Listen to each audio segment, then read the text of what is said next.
Black Ops 2 is the most ambitious Call of Duty campaign of all time.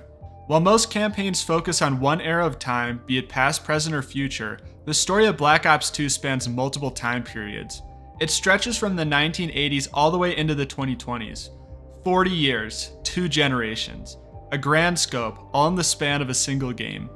But Black Ops 2 isn't content with stopping there. The game introduces branching narrative paths. Your actions throughout the game influence the story's outcome, from small details all the way up to the main conflict's resolution. This grand narrative ambition is also paired with a host of new gameplay innovations. There are customizable weapon loadouts and perk systems, and there are even side missions that transform gameplay into an almost real-time strategy game. Without a doubt, Black Ops 2 shakes up the traditional campaign model that, by the game's release in 2012, had become a familiar and comfortable format, but it had also started to become stale by the time Black Ops 2 arrived. We all know the story of Icarus, the Greek legend whose ambition grew too great and he flew too close to the sun. He came crashing down. Black Ops 2 has no shortage of ambition, but the question is, are these innovations beneficial to the storytelling of the game? Do they result in a full, rich story and immerse the player?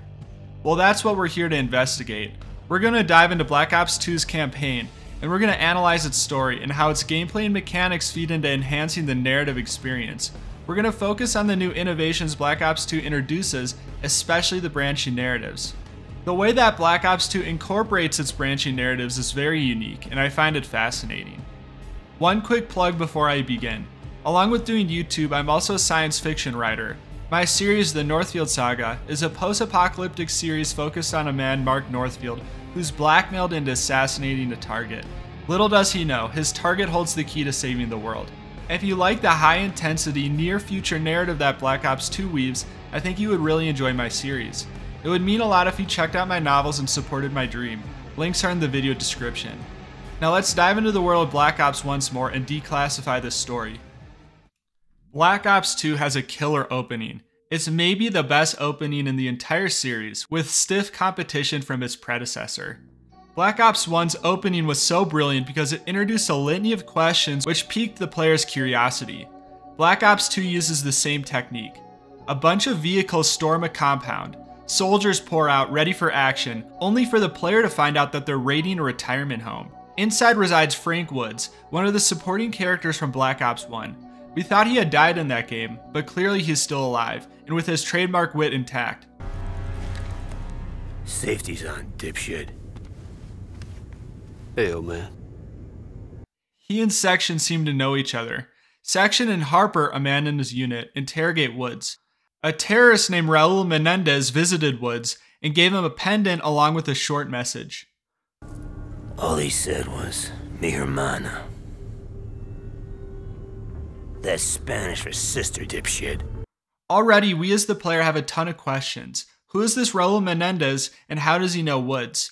Why would he visit and give this old man a pendant and a message? How does Section know Woods? How is Woods alive? I could go on. This scene creates a puzzle with a bunch of missing pieces, and the player immediately wants to start plugging in more pieces. Well, we get an answer to how Woods knows Section pretty quickly when Woods recalls the past. Section is Alex Mason's son. Alex Mason was the protagonist of the first game. Now we're left wondering what happened to Alex, but I'm not going to belabor my point about the game instilling questions. Alex and David are climbing a tree, and Alex seems poised to win the Father of the Year award. I'm scared. I need help. You're 7 years old, David. Stop acting like a baby. I hate you. Them being in Alaska is a nice touch. In the first game, it's stated that Alex is from Fairbanks, Alaska. After everything that happened in the first game, it makes sense that Alex would retire somewhere he's familiar with. Then Hudson, his former CIA handler, shows up. He asks Mason to come out of retirement to save Woods and his team. David doesn't want to see his father go back, which is understandable. Alex says that this is an exception. He has to go back in for Woods' sake. But I don't think this is the real reason. I think Mason wants to get back into the fray.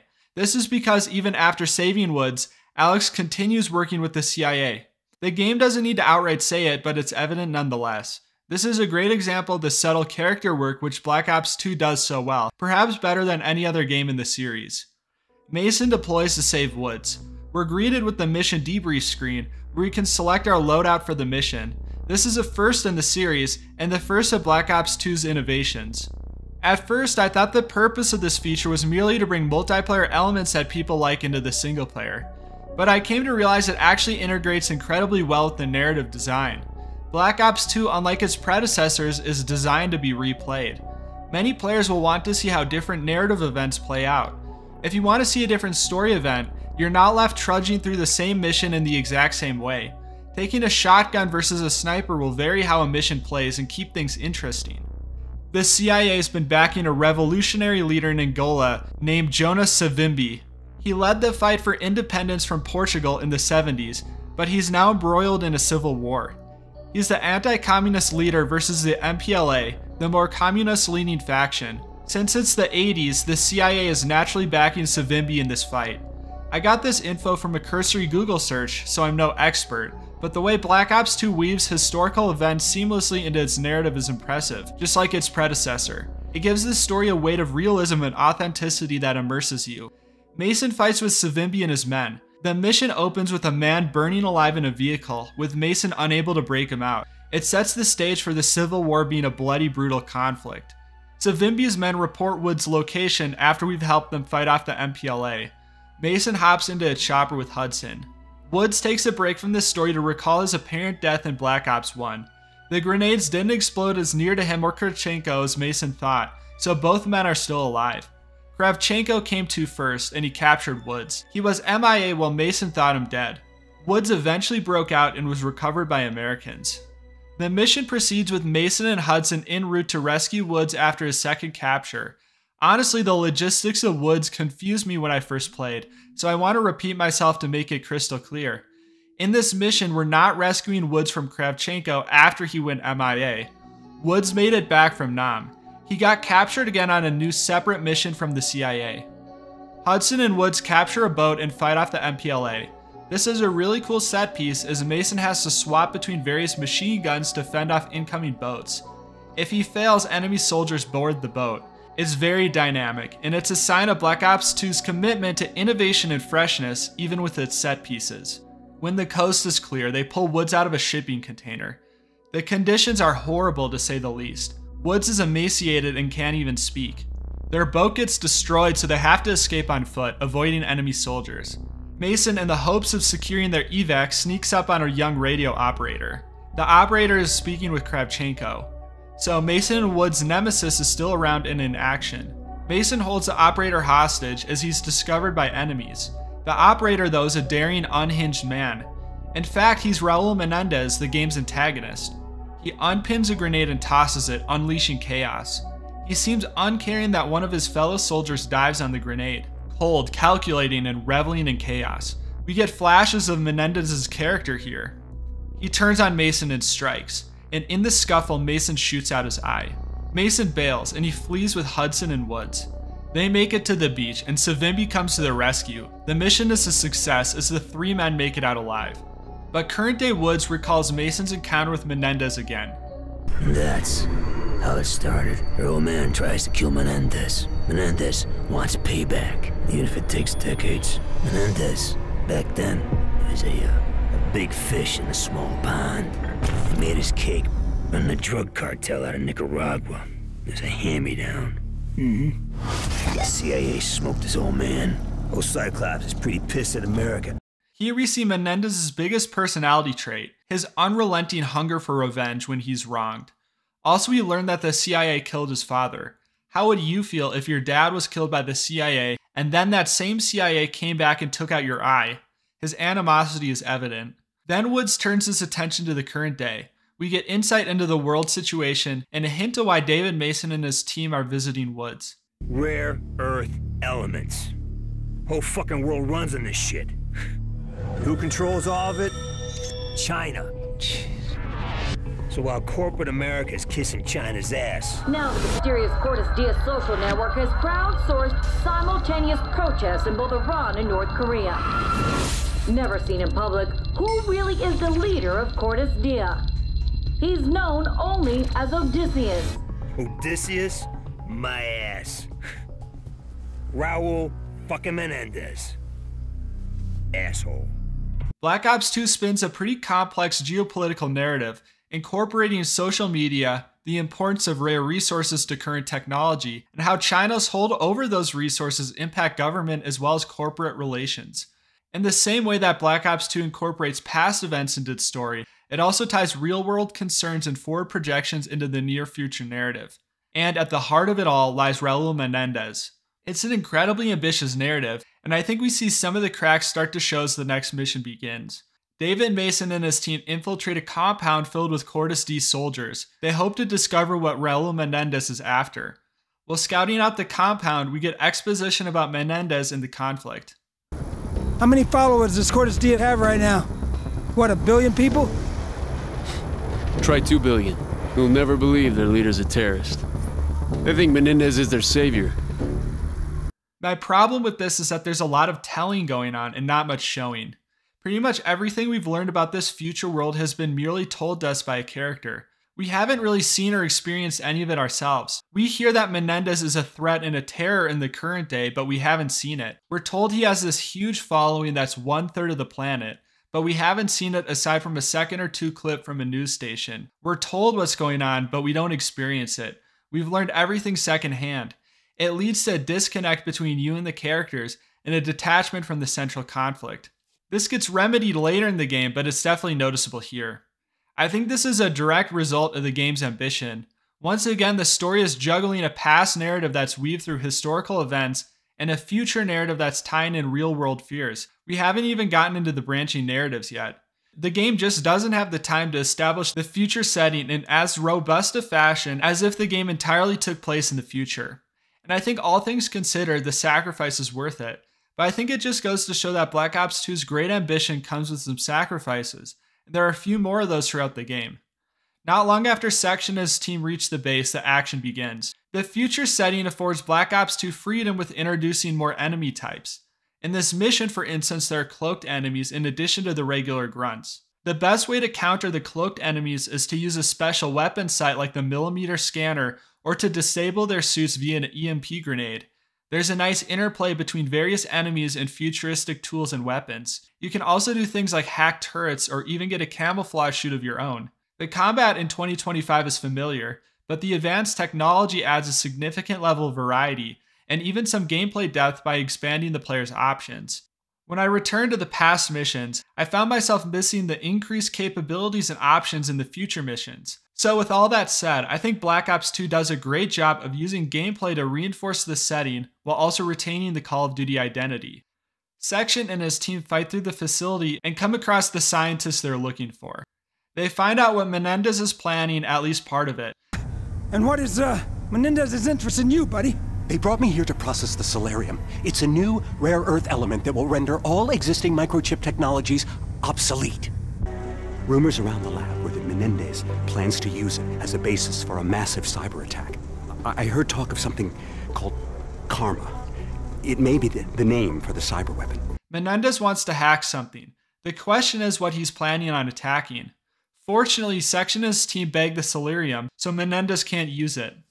Section asks one of his men, Salazar, about why Menendez hates them all so much. Salazar explains. As a boy, he witnessed the country's rape and murder his people. In 1972, there was a colossal earthquake. His family lost everything. A year later, the only thing he ever loved, his sister Josefina, was crippled in a fire. The Menendez cartel was all but untouchable. So the CIA took out Raul's father in a US-sanctioned assassination. I mean, yeah, if I was Menendez, I would hate the CIA and the US by extension too. One thing to note about this scene is Salazar's passion. He grew up in Nicaragua during Menendez's rise to power, so he can understand Menendez's point of view better than anyone. However, even with that in mind, there's a lot of sympathy in his tone for Menendez. It's not something I picked up on when first playing through the game, but looking back, it's definitely a hint towards what's to come. Menendez started running guns in Afghanistan, so the CIA sent a team including Woods and Mason to go get him. This is where our next mission takes place. Woods recalls these memories while sharing a picture of himself and Alex with David. There's a lot of joy and nostalgia in his voice. We see this continue throughout the story. Woods is a man stuck reminiscing in the past. It's some of Black Ops 2's best character work. The mission in Afghanistan takes place during the Soviet-Afghanistan War in the 80s. Mason and Woods briefly discuss the shifting alliances in the conflict. You reckon we can trust the Chinese? We can't hear 'em. They've been supporting the Mujahideen same as us. Right now they're allied with China. Tomorrow they might not be, as their shared goals diverge. We're not given much more context about this war, aside from that we're with the Afghans and against the Russians. This neatly puts the player in a similar headspace to Mason. We have a job to do here. The larger scale of the conflict is for someone else to think about. It's above our pay grade. The lack of context is intentional. It matches the war in Angola, where we also weren't given much information about either side. The ambiguity establishes a moral grayness. I mean, how do we know we're really on the right side here? There's a lot of political gamesmanship and strategy here, as Woods alludes to. The game doesn't provide the context to decide. I'm not trying to make a real-world political point here. More so, what I think this ambiguity helps reestablish from a storytelling perspective is Menendez's point of view. He sees the US as malignant meddlers. We're placed into these conflicts without knowledge to decide whether we're doing good or harm, which then forces us to contend with Menendez's view. It's a good example of how you can leave information out to enhance a story. Woods and Mason ride out on horseback in a pretty freaking cool segment. Black Ops 2 has a versatility that just about no other COD games can match. You go from using invisibility suits to charging on horseback with a rifle. The CIA helps the Mujahideen fend off a Russian offensive. During the fight, they come across none other than Kravchenko. Woods recalls how Mason's brainwashing seems to have subsided, but every once in a while, Woods caught Mason speaking to Reznov. His programming, it seems, was very embedded.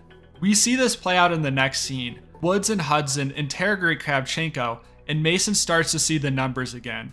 He tries to resist the urge to kill Kravchenko, as his programming had instilled so deeply in him. The player has to rapidly tap a button to resist. In a prior Call of Duty game, failure to do so would result in a mission failure and a restart. Not so in Black Ops 2. If the player doesn't resist, then Mason will shoot Kravchenko in the head and the story will continue. This is our first branching story moment in the game, and it can come as a surprise. The game doesn't indicate that this is a branching moment, nor does it really indicate that there are even branching narrative choices in the first place. The story tracker records what choices you make throughout the game, but up until this point it just records events in the story, so you could be mistaken for thinking it's purely a story summary screen. This story moment in particular doesn't have huge ramifications on the plot. If you resist the temptation, Kravchenko reveals a mole in the CIA, which later dialogue reflects. If you fail to resist, well, you never get this intel. Either way, Kravchenko dies. Hudson will take him out if you don't. This moment establishes a pattern that the branching choices follow. It's not always clear in the moment whether something you're presented with is a branching moment or not. After this, we're introduced to another one of Black Ops 2's innovations, side missions. Throughout the course of the story, additional missions pop up that the player can take on. They aren't required for completion, but if you want the better ending, you'd better do them. The missions have an expiration date. They become unavailable after a certain point in the story. Gameplay in these side missions is markedly different from the campaign. They infuse real-time strategy elements into the gameplay. You're able to command troops around the battlefield and swap which unit you're controlling as needed. The missions are short and the objectives are simple, whether it be defending points or taking down targets. In fact, maps from the multiplayer mode are reused for these levels, which I actually don't mind at all. It creates a cohesion between the single player and multiplayer, which I appreciate. So there's gameplay variety, and while I can't say it's to my personal tastes, I appreciate the effort. Some of these missions can get pretty intense too. In the first FOB mission, I had to make a desperate last stand as hordes of enemy forces converged on the final objective I had to protect. That was the definite highlight for me. But I think from a story perspective, what these side missions accomplish is adding a sense of scale to the story. It's not just David Mason and his team in this fight. There are grand battles happening, and these FOB missions convey that broader conflict through the litany of drones and soldiers you control. Okay, back to the main story. David Mason and Harper box each other, and Mason has flashbacks of the night his father died. There's a shadowy man, but Mason doesn't recognize him. He doesn't know what it means, but he's determined to put together the pieces that Woods gave him. They return to their interview with Woods. Kravchenko gave them the intel they needed to find Menendez. He's being offered up on a silver platter by Manuel Noriega, the commander of the Panamanian Defense Forces, an essential ruler of the country. From the images that flash on the screen, Noriega doesn't seem like the greatest guy in the world. He doesn't exactly seem to treat his people justly. Woods doesn't seem too pleased with the decision in retrospect. So, CIA, in their infinite wisdom, they sign off on the deal. The White House, they cut a check for $1 million and everybody takes a victory lap. This is another instance of the moral grayness I discussed earlier. In addition, it's a bit of foreshadowing for what lay ahead. Noriega's men move in on Menendez. Perspective switches to Menendez's point of view. He's calm and he's at peace. This is the only time we see him in such a state throughout the game. He's in his sister Josefina's room. By his body language, we can tell that he cares for her deeply. His peace is disrupted when Noriega's men bust in and sedate him. Mission accomplished, it seems. Unfortunately not. Noriega's a snake, and he double-crosses the Americans by turning Menendez loose. Here we see just how unhinged Menendez can be. He nearly kills Noriega, the man who freed him, in a blinding rage. One of the craziest gameplay segments in the game follows. Menendez cries out for his sister, desperate to rescue her as he goes on a rampage of pure rage. Gameplay has used a great effect here to illustrate his mental state. The screen has a red haze, and speed lines etch the corner of the screen whenever Menendez dashes forward. The game too starts you out with close-range weapons, so Menendez has to charge at his opponents. Whenever you do so, he screams in rage. Menendez here feels less like a man and more like a turbulent force of nature unleashed. He reaches his sister's hallway just as the CIA barges in through the opposite door. Then a grenade bounces into Josefina's room. Menendez dives into it. Woods reflects on the moment and of his time in captivity. I had no idea she was there, David. I just saw Menendez and I lost my shit. Frank, you don't lose your shit. What the fuck did Menendez do to you in Angola? Menendez, he wanted to know what the CIA had on him. He tortured my men in front of me. Thought I'd break. One by one, I watched my team die, then he dumped us in a tin can and locked the door. Left me in there for weeks. So yeah, next time I saw Menendez, I lost my shit. What the fuck would you do? Wood's tone here reveals a lot. When talking about Josefina, you hear the regret still lingering in his voice.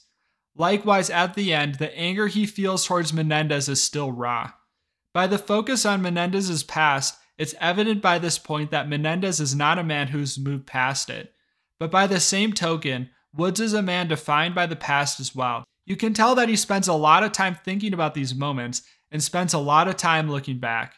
We relive these same events, this time from Mason's perspective. Woods communicates his discomfort with working alongside the cartel. I ain't keen on fighting alongside these bastards. Trust me, Woods. The cartel boys are hardcore. You're gonna be glad they're here. It's that moral grayness again. Working alongside the cartel makes you consider whether we're doing the right things here. These little moments sprinkled throughout the game lend Menendez credence. As Mason fights through the complex, there's a CIA memo you can discover. This links Menendez with the CIA, and it helps explain some later events in the game. It's another narrative branch, albeit a subtler one, as it only changes some dialogue. Woods comes face to face with Menendez, and he goes berserk. He tosses the grenade, and Mason tries to stop him. The explosive goes off course. They observe the wreckage in the room. Menendez's sister, an innocent, is dead. Hudson wants to scrub this one from the books. This mission never happened. They think Menendez is dead too, but the Panama forces leave with the body. Given Noriega's treachery, it's presumed that they let Menendez go. We let the PDF walk off with the body. And now he's back. He's pretty pissed off, too. They sure can't kill my old man. Somebody already beat him to it a long time ago.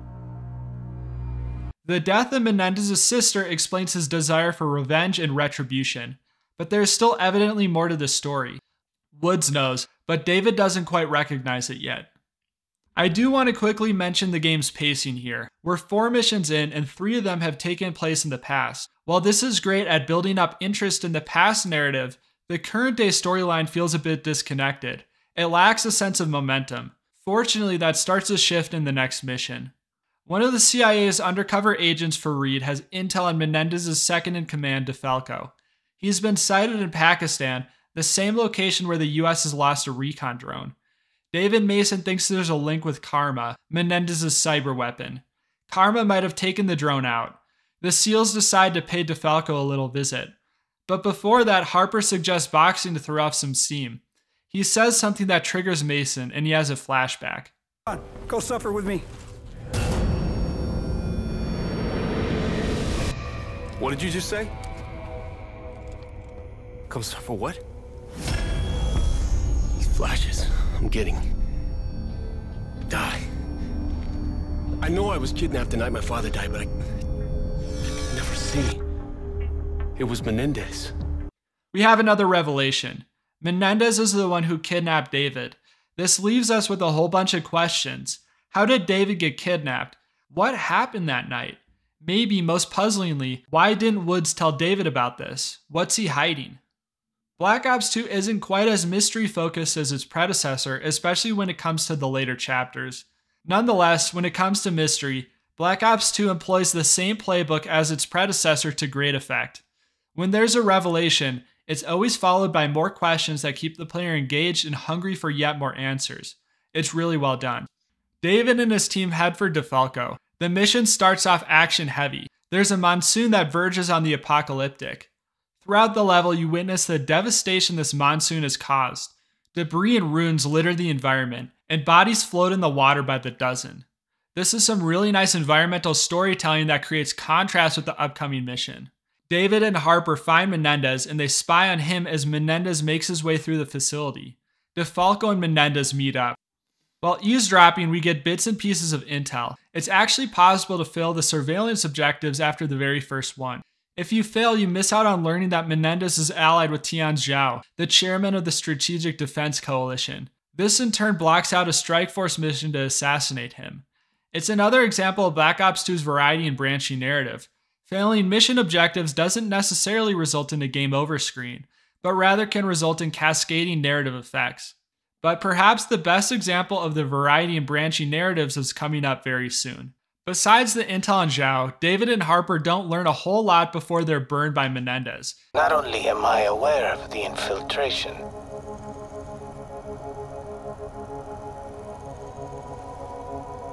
I engineered it. It seems like their enemy not only knew of their presence, but engineered it. This line struck me as your typical bad guy, I knew all along type of line, but there are some interesting things going on here. First, there's a question of how Menendez knew the SEALs were here. He's not truly omnipotent after all. Well, if you've made the right choices throughout the game, you'll know that Menendez has historically had contacts in the CIA. With his reemergence, it makes sense that he still has people in the US government he can tap into. Near the end of the game, it becomes evident who his current mole is. It's neat how the game has a built-in justification, but it's one that the player may not even be aware of if they don't have the requisite intel.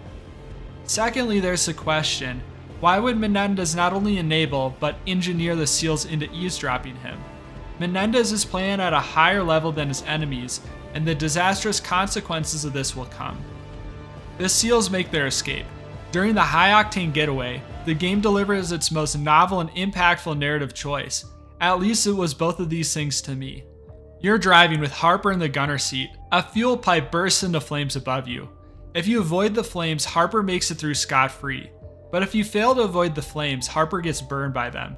His face is then disfigured for the rest of the game. When I first played this campaign all those years ago, I had no idea there was a choice here. I wasn't paying attention, so I drove right through the flames. I was shocked when Harper's face got scorched. For the rest of the game, I had to look at him and know I caused his injuries, and I felt bad about it. A lot of games have choices and consequences, but most of the time there is some level of deliberateness to your choices. Even if you don't know you're confronted with a narrative choice, you're usually making some action intentionally that causes it. I've made decisions that have helped allies, and I've made decisions that have hurt allies, but I can't think of another game where I hurt an ally due to my own sheer carelessness, something that was utterly completely avoidable. You don't gain anything out of Harper being injured, it's just a pure mistake. Games, even narrative games, don't explore the idea of slip-ups and errors very often, and it was powerful to me. I wish it was something games explored more often. Because, well, our lives are full of mistakes, aren't they? Things we wish we could take back. It's why when I think about narrative choices across video games, this moment with Harper is one of the very first I think of. Okay, my sermon is over. I just really appreciate this branching path. Continuing on. Burned Harper or not, at the end of the mission he and Mason encounter Chairman Zhao. When the SEALs say they're after Menendez, Zhao leaves them alone, because he's officially after the terrorists too. But if you successfully got the intel earlier, you know that he's secretly in league with Menendez. Mason pores over their intelligence intel with his team.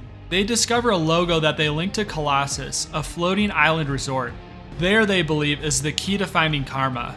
They infiltrate the resort, using cover that Farid created for them. They spend some time walking through this floating paradise and admiring it. Salazar isn't super enthusiastic about it all. It's an automated system. It's triggered by your biometric ID. We're all going to hell, man. No wonder Menendez rallies so much support. He sees Colossus as a prominent example of opulence, excess that the rich burn their money on while the rest of the world suffers. The environmental storytelling I mentioned earlier comes into play here. The last mission was nearly apocalyptic, depicting death and suffering through a terrible environmental disaster. This is contrasted with the opulence and excess in this mission. It paints a picture of a world suffering, while those with means are sectioned off in their own airborne paradise. As Salazar says, Menendez's support amongst the disenfranchised makes sense, and the game communicates this best through the environment. Mason and his team do some sneaking, courtesy of a spider drone, but their cover is blown pretty quickly and the mission devolves into a shootout. They make it to the Colossus database, and they make an interesting discovery. Karma isn't a weapon, it's a woman. Chloe Lynch. Menendez wants her for his plan. DeFalco and his goons are after her already. Mason and his guys go after her. The mission culminates in a chase through the resort. This is another branching narrative moment. You either kill DeFalco and recover Chloe before he reaches an escape chopper, or you fail. The choice has ramifications on the game's ending, so I'll talk more about it later. David Mason wants the rest of the story from Woods, so he returns to the retirement home and asks what happened that night he was kidnapped. Frank continues the story. About a year later, he shows up in Panama with that piece of shit Noriega. That's the last straw for the CIA. The orders come down from George H.W. for a snatch and grab. So your dad and I, we go in. What a shit show. Woods and Alex Mason meet with McKnight, and they pick up the materials to smear Noriega's name. This doesn't make sense to Woods. He thinks they should just kill Noriega. Something is off. When they leave, a group of locals vandalize their vehicle. Here again, the morality of the CIA's actions is brought into question. The locals don't exactly seem happy. Woods reiterates the bad feeling he had about the mission. We as the player have a great sense of dread. We know disaster is going to follow. It's only a matter of how. The mission kicks off and Hudson is absent from comms. It's very strange coming from him. Nonetheless, the mission continues on. At the beginning, everything seems to be going to plan, aside from losing the element of surprise early on. They fight to Noriega and plant the incriminating evidence in his motel. Noriega, though, seems cool as a cucumber. I will say the game's animators did a bang-up job of making him look as smug and insufferable as humanly possible. Hudson calls in. The mission has changed. They're to deliver Noriega for a prisoner exchange. The mission was snatch and grab. The fucking Hudson gets on the radio. Says that Noriega is not the mission. It's a handoff. He's a prisoner swap. And right fucking then I should have known. Right then and there. I should have known right then and there. Like, what the fuck is wrong with me? The fuck? Just take it easy, man. Just take it easy. Fucking Hudson. I should have smoked him in Nam. This is my favorite Woods moment in the game. The performance here is just devastating, and it manages to convey so much. This has been something eating away at Woods for decades. It's something he blames himself for, and it's something he has clearly thought about over and over and over again. When he gets the chance to talk about it, the pent-up rage over those years of regret can't help but bubble up. It's some of the best character work in the series, and this level isn't done with brilliant character moments. At the time, Mason and Woods aren't too keen on the new objective, but what are they going to do? They don't know any better. They escort Noriega to the meetup point. Along the way, that unsettling feeling of something being wrong only grows. amplified by current-day Woods' regret. Noriega asks for a weapon, and Hudson demands that this request be met. It seems like Noriega has something over him, or at least somebody does. Noriega's a puppet. We're all just puppets. This puppets line is great foreshadowing. They manage to get Noriega to the rendezvous point, but then yet again plans change. Woods moves to an overwatch point, and a prisoner is brought out. Hudson tells us that the prisoner is none other than Raul Menendez, and that now is our chance. Hudson orders us to kill him. Here we're presented with another narrative choice, although it may not seem like it. Where Woods shoots the prisoner will determine whether he lives or dies. If you use your Call of Duty instincts and go for a headshot, well, the prisoner is going to die. But if you go for body shots, he'll live. This will impact the ending of the game, and I'll explain more then. Noriega looks way too chummy about his former pal dying, and soon we discover why. The prisoner was no other than Alex Mason. We've shot our best friend. Noriega played us, Hudson played us, and finally Menendez played us. The man himself emerges, blowing out both of Woods' knees and crippling him before knocking him out. David Mason reels from the revelation. His dad's killer was Frank. No wonder his old guardian didn't want to talk about it.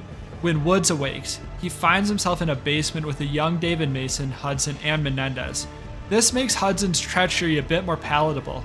By betraying Mason and Woods, he was only trying to save a child's life. Menendez says that one more person needs to die. What follows is one of the most powerful character moments in the series. I told you that this level wasn't done with them.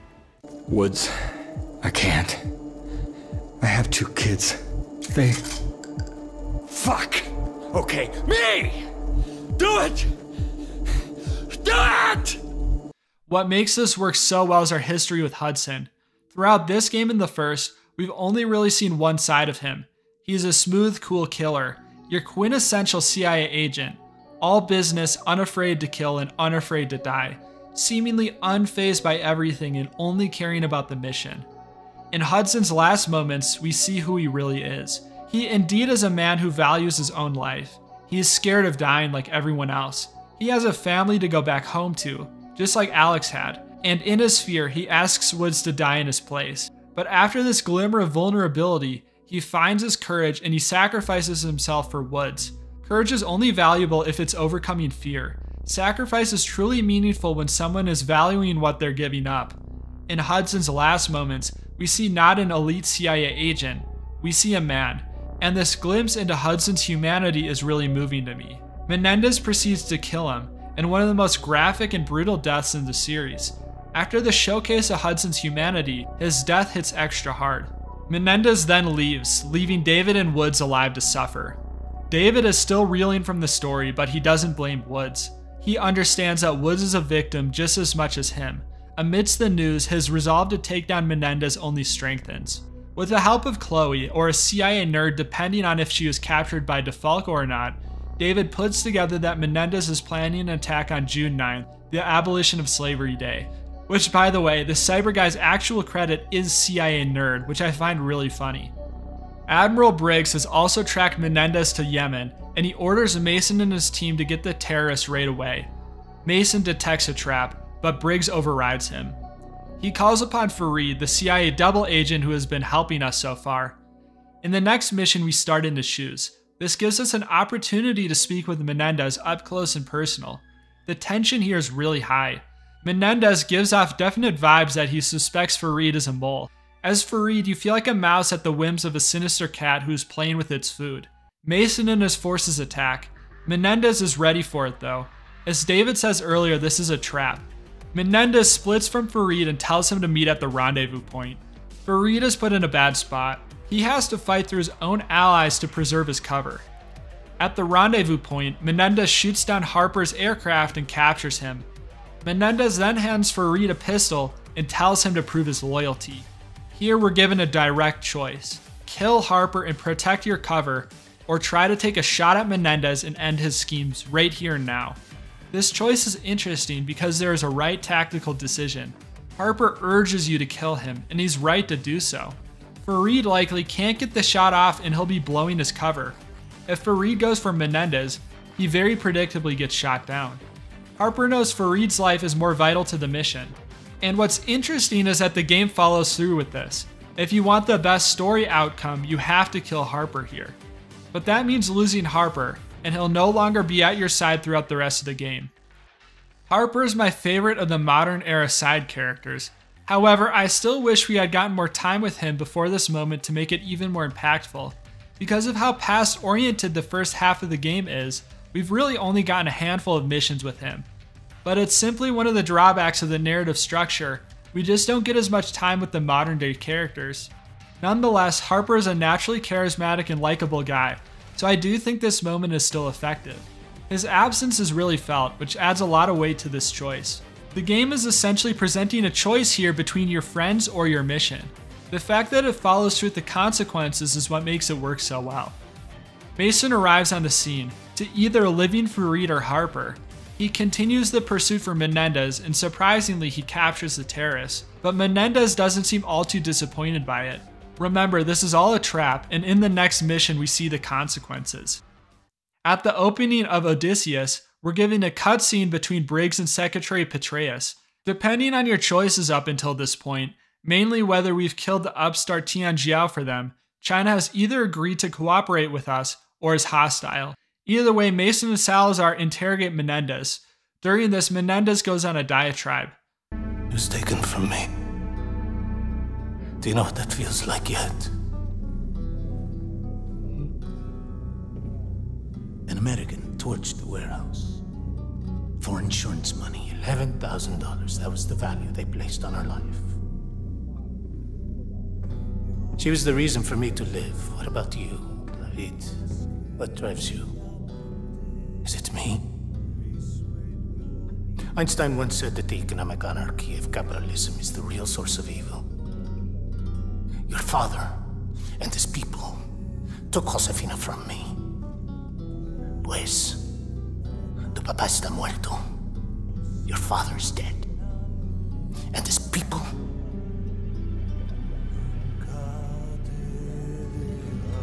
Finished. This is a great moment that showcases Menendez's true motivations as much by what he doesn't say as by what he says. Menendez is finally face to face with Mason once more, a reunion he's waited years for. And what does he talk about? He talks about his sister almost exclusively. He mentions capitalism once, before the conversation goes right back to his sister. It's exactly as Frank Wood said. For Menendez, this really is all about his sister. When in public, he's pushing the mission of Cortes D, the destabilization of the great powers and the rising of disenfranchised countries. However, even though I'm sure Menendez believes his rhetoric to an extent, it's not what he truly cares about. Cortes D is a tool to him. It's his means of getting revenge on Woods and his allies by taking everything they love. David Mason is one of the few who gets to see through the veil. He used to suffer with Menendez. Cortes D attacks the aircraft carrier. When Mason looks away, somehow Menendez escapes and takes Salazar hostage. It doesn't make sense, which Mason comments on. Before he can ponder what happened, he's knocked out, and when he awakens, it's a scramble to take back the ship. He's too late. He tries to warn Briggs about rebooting the carrier's defenses, but he doesn't reach him in time. When the system is down, Menendez breaks into the control room. There's a spike of tension when a Cortes D soldier mentions Salazar. He's a double agent. The following scene is very dynamic, and it changes depending on the player's actions up until this point. If DeFalco is alive, he'll be with Menendez. If Chloe was rescued, she'll be here, and the same goes for if Farid is alive. The crux of the scene, however, comes down to Chloe. The end of the game will change based on if she lives through this. For that to happen, she obviously needs to be here, but Farid also needs to be alive. Salazar or DeFalco will try to kill her, but Farid will save her. This reinforces Farid being the right tactical choice to save from earlier. As I said, the game follows through with the importance of that choice. Any other combination in this scene will result in Chloe's death. Speaking of choices, we're presented with another one here. What's interesting is we get this choice while playing as Menendez. The player gets to decide whether to kill or spare Admiral Briggs. To be honest, this choice falls a bit flat for me. Salazar wants Menendez to spare Briggs because he's a good man. However, this rings hollow when Salazar just killed a bunch of people who, as far as we know, are good people too. Likewise, it just doesn't seem much in Menendez's character to spare Briggs. When I think of Menendez, I don't think of mercy. It seems like he would just kill Briggs and be done with it. He's still a threat after all, which is proven by what happens if you keep Briggs alive. He manages to save the aircraft carrier. If you kill him, then the Obama falls. I think this choice could have been removed from the game, and the Obama's fate left to whether the player had successfully won over China as an ally. It's not a terrible choice by any means, and it doesn't mar the game or anything like that. It just feels a bit superfluous. With the deck clear, Menendez uploads a virus into the carrier with a Solarium chip. This is what Menendez was really after. He wants to be captured so he could get close enough to the carrier to upload the virus. Things just went from bad to worse. Section goes after Menendez. Salazar has surrendered without a fight. I'll take a moment to talk about Salazar's betrayal. Overall, I think it's handled well and it makes sense in the context of the story. Salazar's dialogue throughout the game demonstrates a clear sympathy for Menendez. His disloyalty also explains how Menendez had so much inside information on Mason's plans. It's been established that Menendez has plans in the US government too. Everything lines up well logically. So intellectually it works for me. But I will say that I didn't have much of an emotional reaction to his betrayal, not like Shepard from Modern Warfare 2. I guess it comes down to that I never really trusted Salazar. Not that I distrusted him either. I just don't think he had enough of a screen presence to feel much one way or the other. The story just has so much going on that unfortunately I don't think there was much time to flesh him out like some of the other side characters in the series. Mason encounters Salazar in the hangar bay. What happens next depends on if Harper is alive. If Harper has survived, he'll kill Salazar. If not, Mason orders him to be taken prisoner. It's a good example of how some choices in Black Ops 2 have cascading consequences. The decision of whether to kill or spare Harper has already had multiple downstream effects. It makes this story feel very fluid and dynamic. Unfortunately, Menendez gets away. David Mason requests to protect the president because he believes her to be a target. Depending on whether you've won China as an ally, you'll either get a cutscene of Premier Chen thanking the president for her protection, or a cutscene of the Premier chastising her for a bunch of US drones heading for his country. Which is fair, to be honest. Mason's hunch proves to be correct. Cordesty strikes their aircraft and it goes down. Mason needs to escort the president out of the city. It was this mission that helped me pinpoint why I like David so much. This is a guy who's been through a lot in his life. He has a dad who, by all indications, was absent often and harsh when he was around. David was kidnapped and saw his father's body while a stranger tortured and killed his father's friends. That's enough to mess anyone up for multiple lifetimes. But despite what David's been through, he manages to just be a normal, decent guy. He's an apt leader and he keeps a cool head, despite what Menendez has done to him. I find him aspirational and an easy guy to root for because of how he overcomes adversity. This is my favorite level in the game. Los Angeles is in the midst of destruction, with an army of drones swarming the sky. The level manages to communicate the chaos, confusion, and devastation Menendez's hacking of the drones has created. Mason manages to escort President Boswell safely out of the city. They manage to locate the source of the drone signals. They formulate a counterattack with Mason spearheading it. They raid Menendez's compound. Time is running out as America and China face imminent destruction from his drones. After some white-knuckle fighting, Mason and his team reach the control room, but they quickly find out that they can't access the system. Menendez broadcasts live, and he reiterates the suffering of the world at the hands of the great superpowers. Then instead of using the drones to attack, Menendez does something unexpected. He destroys all of the drones, crippling the US military. He urges Cordesty to rise and strike while its enemy is wounded. That's not good, but there are immediate matters to attend to. Menendez is still on the island, and unlike on the Obama, it's not too late to capture him. Mason manages to catch up to him, and he takes out Menendez's goons in a cool slow-mo segment. If DeFalco is alive in your campaign, this is where you'll take him out. If Harper is still alive, he'll be here too, although he'll get injured when the ground gives way under him and Mason. Here we have the final choice in the game. Do you kill or spare Menendez? I think there are valid reasons for Mason to both kill and spare him. The reason to kill is obvious, as revenge for what Menendez has done to him and his loved ones. But sparing Menendez so he's not a martyr for Cordesty also makes sense. So this is a compelling choice from David's perspective. However, I think this moment is even more powerful when you look at Menendez's character. There's a lot going on here, and it brings everything about his character together so well. Menendez wants David to kill him. Menendez says it's so he'll be a martyr for Cordesty, but I don't think that's what it's really about. As I've talked about earlier, Cordesty isn't Menendez's true motivator. Throughout this story, Menendez has an affinity for David. He refuses to kill Mason, but it goes deeper than that. Menendez talks to David almost like a younger brother. I think there's a reason for that. Menendez sees similarities between David and his sister. Both were innocent victims of the men with greater power scheming around them. Menendez is aware of the fact that he's to David what Woods was to his sister. I think there's a part of him that wants justice for David. He wants David to get payback just like Menendez had. So David killing Menendez here would be the perfect end to his grand plan. He said that David would suffer with him, and here's where that suffering would end. He would be providing justice for David for how he had wronged him. At the same time, Menendez's death means ending his own suffering and his longing for his sister. And as the final cherry on top, it means advancing the cause of Cortes D.